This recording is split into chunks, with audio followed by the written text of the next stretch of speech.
A very good morning, students. Today I am going to start new chapter of Science 2 Standard 9th, that is useful and harmful microbes. Dear student, I would like to inform you that 25% portion is reduced according to the new policy of government due to COVID issue. So, in this chapter, some topics I will cross that topics are omitted, so you had to study how much I will explain in my lectures, so that you have to keep in your mind. But exercise full you have to do, complete exercise. So here we will see first of all that what is microbes or what are microorganisms. As the name indicate that micro mean very minute, organism mean which are present in living form. So these microorganisms are very minute, that is why we call them as microorganism. We can see them under microscope, we cannot see them with the naked eye. So here we can see that different type of the useful and harmful microbes are there. So we'll start now with the explanation part. Here you can see some pictures of the microorganism are given, that you can see here, children. Here first of all we are starting with the useful microorganism. As I told you that two types of the microorganism are there. Some microorganisms are useful to us and some are harmful to us. So we'll see one by one. First of all we'll see the useful microorganism. These are the useful microorganisms we are going to study.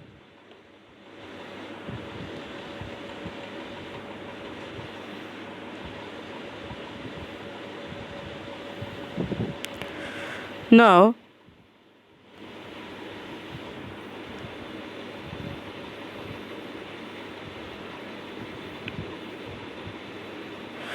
let us see here that we are starting with the lactobacilli. Lactobacilli are the type of the microorganism that are present in the form of the bacteria. So we will do here some activity, that we will take a smear, a drop of the fresh buttermilk. I think buttermilk, everybody must be knowing that what is buttermilk. And this we'll keep on a glass slide. We have to stain it with the methylene blue and we'll put a cover slip on it. Then we will observe it under the 10x objective.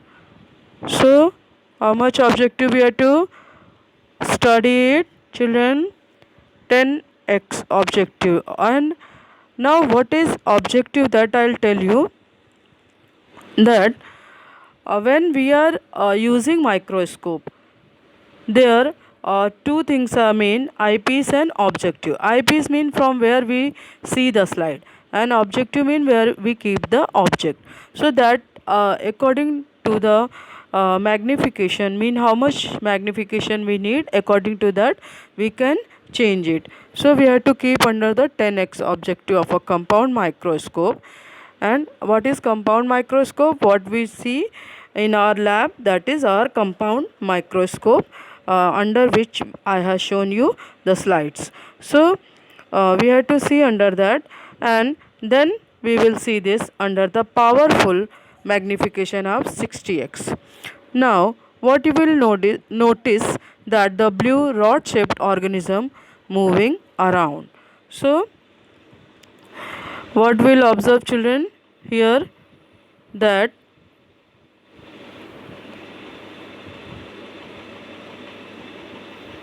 blue rod shaped organism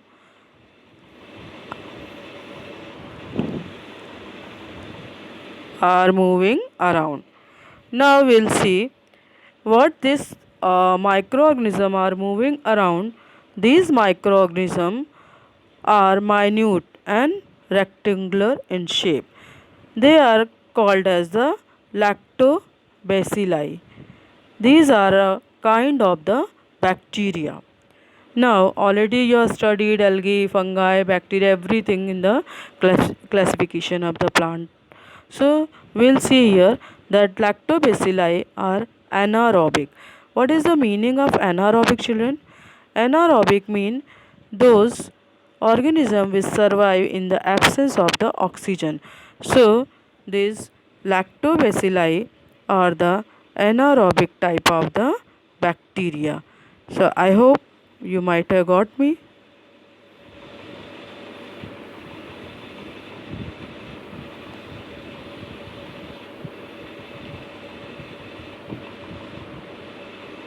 So, lactobacilli are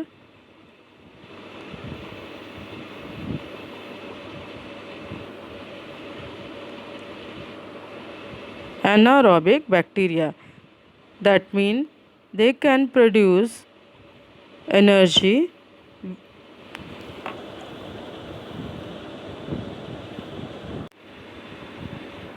We will see here, children, that lactobacilli are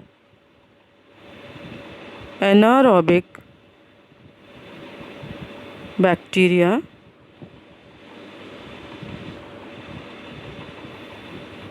and they can produce energy without the use of oxygen. So this is an important point that you have to keep in your mind. Now we will see how is yogurt made from the milk. So what is yogurt? It is a sweetened and flavored semi-solid source food that is made from the milk.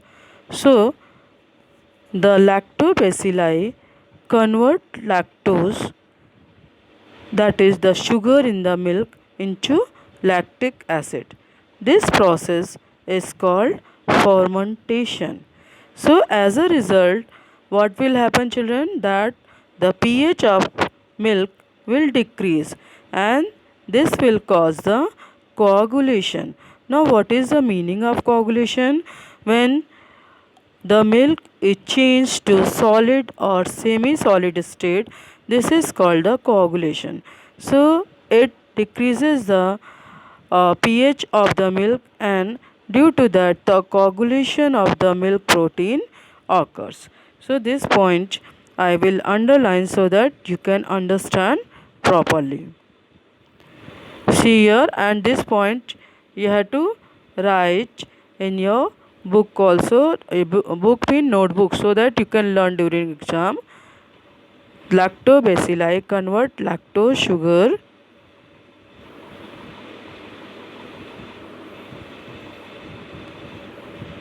in the milk into lactic acid, and this process is called fermentation. So now you will see that the milk proteins are separated from the other constituent of milk, and this is what we can see, that milk changes into yogurt. So this is the process by which the milk changes to yogurt. Yogurt has a specific type of the sour taste due to lactic acid. So children, it may be asked the reason why the yogurt is having a specific sour taste. So why it has a specific sour taste? Because it has a specific sour taste due to a lactic acid which is present in this. So this point also I'll underline for you, children.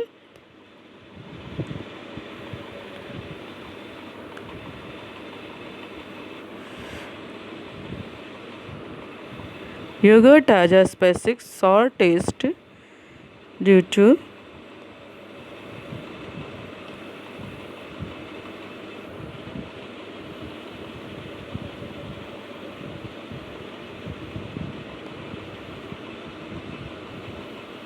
lactic acid which is present in this, and the pH or the low pH destroys the harmful microbes present in the milk. So these important point you have to write in your, I told that you make one notebook, long notebook, in that chapter wise and topic wise you write these all important points so that during exam it will help you. Okay, so I think this might you might have understood. Now children, you see that here use your brain power, and do you know these two topics are given, but these two topics are cancelled because of the deduction of the portion. So I'll cross it.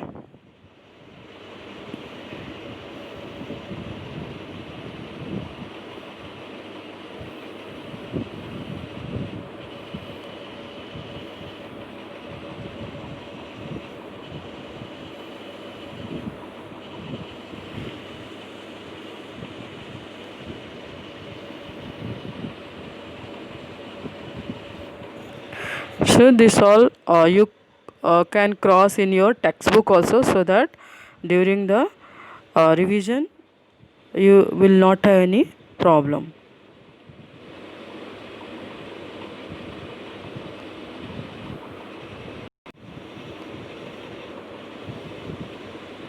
Here you can see this also is cross for you.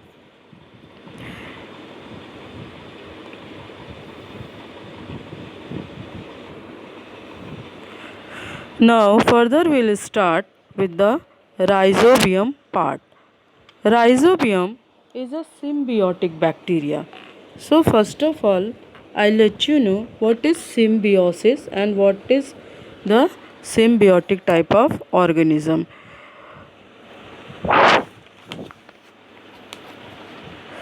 So for example, you might have studied lichen.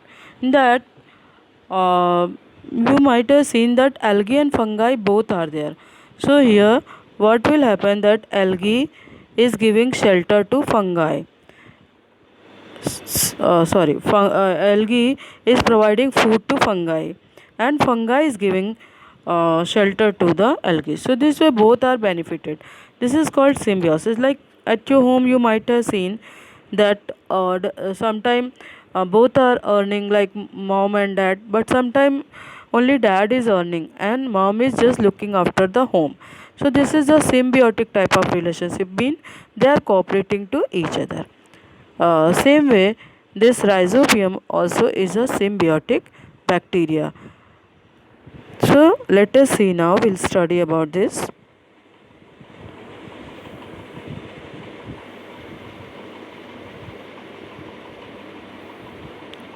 Rhizobium is a symbiotic bacteria that you have to learn, children.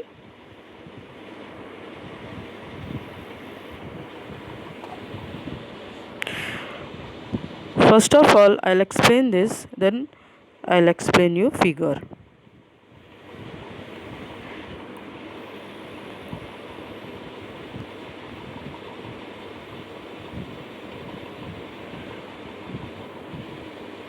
So you have to take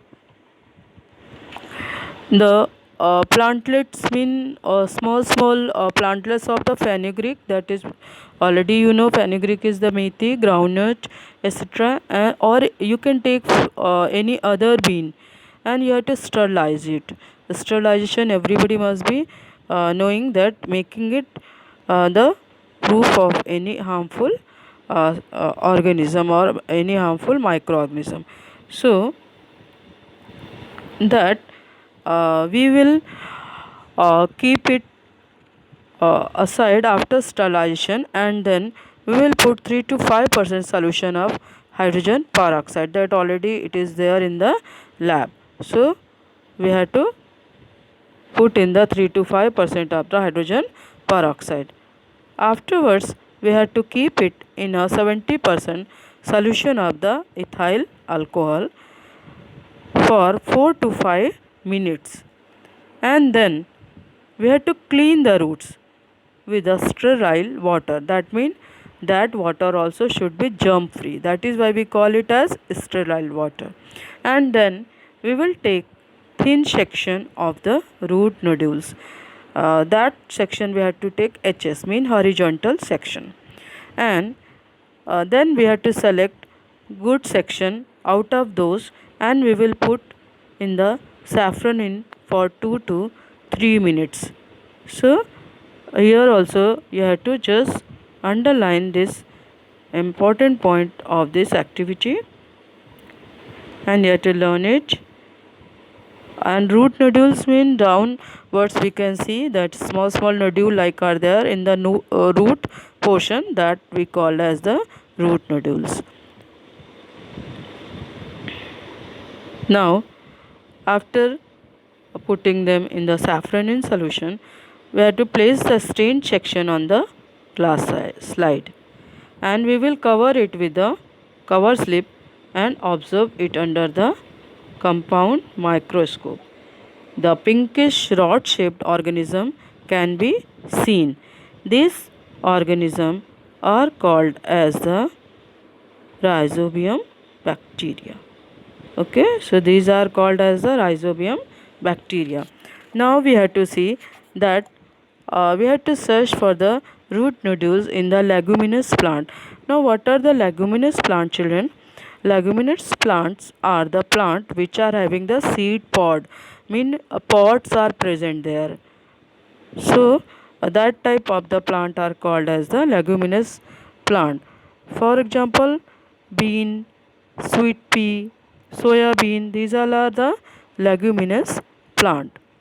So we have to see now that whether this rhizobium bacilli, they are useful to us or harmful to us. So that we will see now.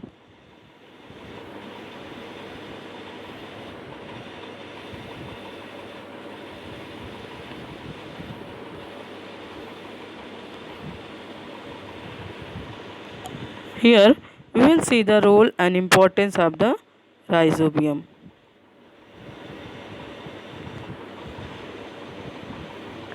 So rhizobia which are living in the root nodules supply the nitrates, nitrites and amino acid to that plant. So now these whatever nitrates, nitrites and amino acid, they are very beneficial to the plant.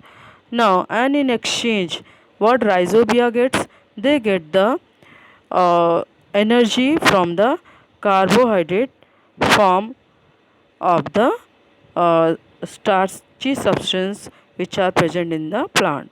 So this way both are beneficial, that the rhizobia which are living in the root nodule, they get energy from the carbohydrate which are present in the plants, and they provide the nitrates, nitrites and amino acid to the plant. Such a mutually beneficial relationship is called the symbiosis. So this is very important point that you have to learn, children. So I'll underline for you here.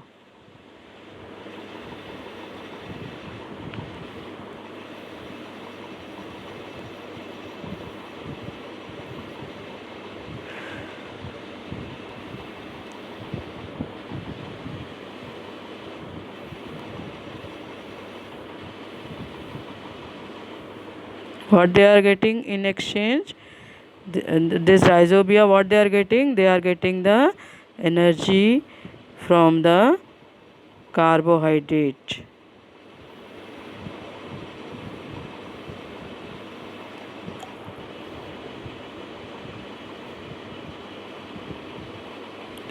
So here the main point is that this mutually beneficial relationship is called the symbiosis. That is very important point.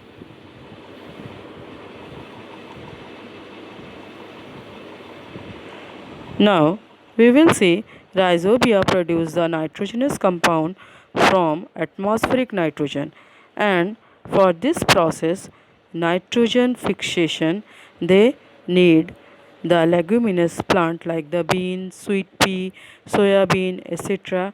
as a host. So, now what is the meaning of nitrogen fixation? Children, what nitrogen is present in the air that they capture, that they absorb and change into the nitrogenous compound and they provide to the plant. This work is done by rhizobia. So that means they are doing this process is called the nitrogen fixation, and that means they are doing very important work for the plant. Mostly they are doing in the leguminous plant, like already I told you that the plant which are having the seed pod. And example you can take as bean, sweet pea, soya bean, etc. Now beans and pulses are rich in protein due to nitrogenous compound which are made available by the rhizobia. So I'll just underline the important point for you. Rhizobia produce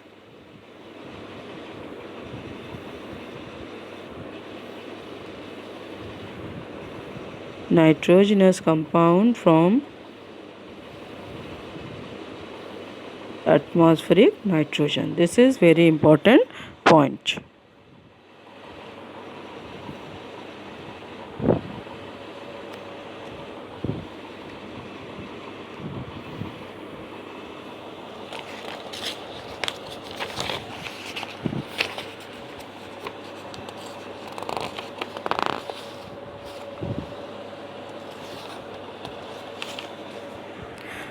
Now we will see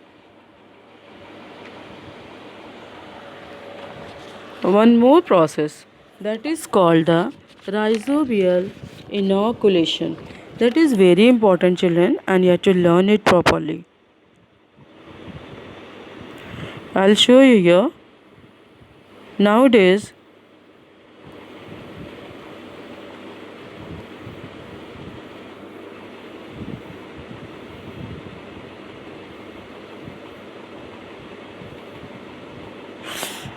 seeds are coated with a rhizobial solution or powder before sowing. So this is a very important process, and after sowing rhizobia enter the plantlets. This is called the rhizobial inoculation. Now what is the meaning of inoculation, children? Inoculation means like in children we are giving the vaccine, different vaccine like BCG, then polio vaccine and all. Why we are giving these vaccines?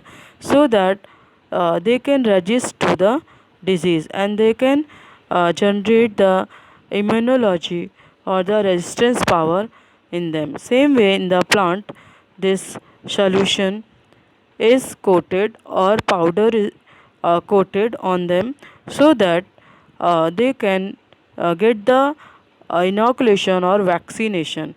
That means they'll become immunologically very resistance to that to the particular diseases. So that is why to create or to generate the immunology effect, they are just coated or they are just sprinkled with the powder of this rhizobial essence or rhizobial solution. So this is very important topic you have to study. So to generate the inoculation or to generate the immunological power, they are coated with the rhizobial solution.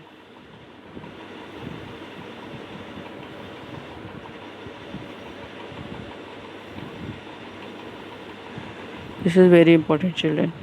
Now this experiment helped the supply of nitrogen to the cereal or cereal mean which are yielding the starchy seeds. So as well as to the other crop which are leguminous crop. So this way this process is very important to us. Now We will see one more thing here. Now we'll see this topic, that after harvesting a leguminous crop, the leftover roots and other plant parts are deliberately dumped in the farm. Deliberately mean purposely or intentionally they are dumped in the farm, so that it will maintain the bacterial population. So this point also you have to learn it. Now, the use of the rhizobium has also helped us to reduce the use of the chemical fertilizer, and thereby we can reduce the adverse effect of the chemical fertilizer. Because when we are spraying, or when we are using the chemical fertilizer in one or the other way, they are harming to the yield, or they are harming to the soil. So to reduce that harmful effect, if we are using this rhizobial population or rhizobial essence in to maintain the bacterial population, then that effect of the harmful uh, effect can be reduced, what is caused due to the chemical fertilizer.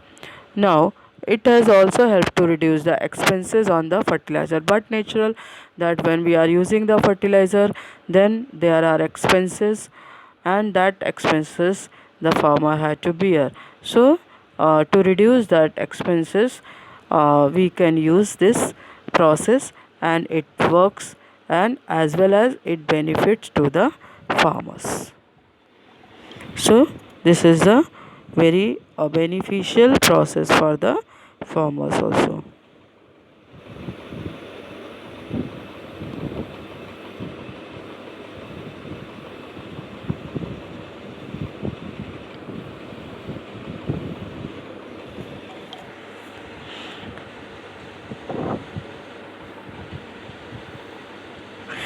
So now I am ending my lecture here, children.